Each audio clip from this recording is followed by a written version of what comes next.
নেন, কুরবানির গোশত নেন।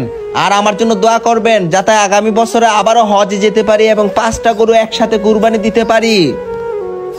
হাজি সাহেব, আমগো যেভাবে মাংস দিতেছেন আপনার কুরবানি কি হইব? গরিব মানুষে কষ্ট দিয়া দিয়া মাংস দিয়ে ডিলে ডিলে ফেলাইতেছেন, এটি ক্ষুধা সহ্য করবো না। শোনেন, ভালো লাগলে মাংস নিবেন, না নিলে চলে যান, সমস্যা নেই। আপনাদের জন্য মায়া হয়েছে বিদায় তো এই বৃষ্টির মধ্যে আমি কুরবানির মাংস দিচ্ছি। আমার বউ না দেখতে না দেখতে মাংস নিয়ে চলে যান। বাবা আরেক টুকরা মাংস আমারে দাও, আমার তো মাংস হয় নাই, আমার আরেক টুকরা দাও। সব জায়গায় এক টুকরা করে দিচ্ছে, আপনারা আরেক টুকরা দিলে আপনারা কমবো, কোনো কমতো না। এই মিয়া বুইরা খাটাস, 2 পাও কবরে গিয়ে গেছে গা, এখন আসছেন কুরবানির মাংস টোকাইতে? আপনার ঘরে কি ছেলে মেয়ে নাই? মিয়া ফাউল কোথাকার, যান এখান থেকে। ভাই এত বেদবি করেন কে? উনি তো আপনার বাবার বয়সের, মাংস দিলে দেন, না হলে চলে যাই। আপনার মতো আপনার বাবার বয়সের লোকের সাথে তো এইভাবে ব্যবহার করতে পারেন না। শোনো, কোনটা খারাপ কোনটা ঠিক সেটা আমি হাজি সাহেব খুব ভালো করে বুঝি, বুঝেছো?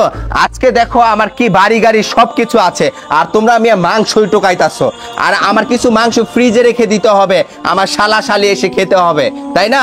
শ্বশুর বাড়িতে তো 2টা রান পাঠাইছি। ভাই আমি ছোট মানুষ, আমার মাংস দিলে মায় অসুস্থ, খাইতে পারবো। আর 2 টুকরা দেন না কুরবানির মাংস। আপনাকে বাড়ি বাড়ি গেলে আমার তেল আর আড্ডি দিয়ে দেয়। শোনেন, আমি আল্লাহকে সন্তুষ্ট করার জন্য কুরবানি দিয়েছি, আপনারা আমার বারিন্দা নষ্ট করে ফেলতেছেন, তাই বউ চিল্লাচিল্লি করতেছে। এই জন্য আমি এই ছাদে দাঁড়িয়ে আপনাদের কুরবানির মাংস দিচ্ছি। আপনারা কষ্ট নিয়েন না, দোয়া করবেন আমার জন্য যাতে এই আগামী বছর আমি 10টা গরু কুরবানি দিতে পারি। বাবা আরেক টুকরা মাংস আমারে দাও। এই বুইরা খাটাস, 2 পাও কবরে গেছে গা, এখন আসতেছস কুরবানির মাংস টোকাইতে? বেটা ফাউল কোথাকার, তোর ছেলে মেয়ে নাই, তোর যে আমি কুরবানির মাংস দিয়েছি এটাই তোর 7 কপালের ভাগ্য, ছোট লোক কোথাকার।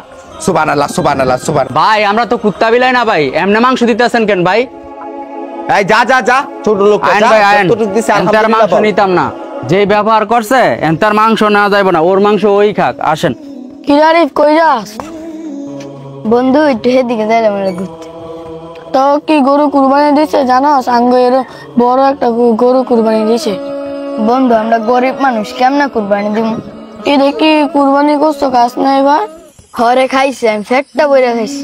আমি বাইরে যাই খাইতে, মা অনেক কিছু রাঁধছে। আচ্ছা কদ্দুর মাংস আছে দেই তো? এ দে ভাই, একটু মাংস পাইছি। দে আর একটু মাংস তোরা লয়ে দেই। সত্যি ভাই? তাহলে নেন ভাই। আমি মাংস লয়ে যাই না, আমি অন্ত কুরবানির মাংস খাইনি। এই কামটা করেন না ভাই, আমি বাড়িতে বাড়িতে গিয়ে মাংস ঢুকাইছি। কিছু কিছু কুরবানি ঈদের ঘটনা বাস্তব চিত্রকেও হার মানায়।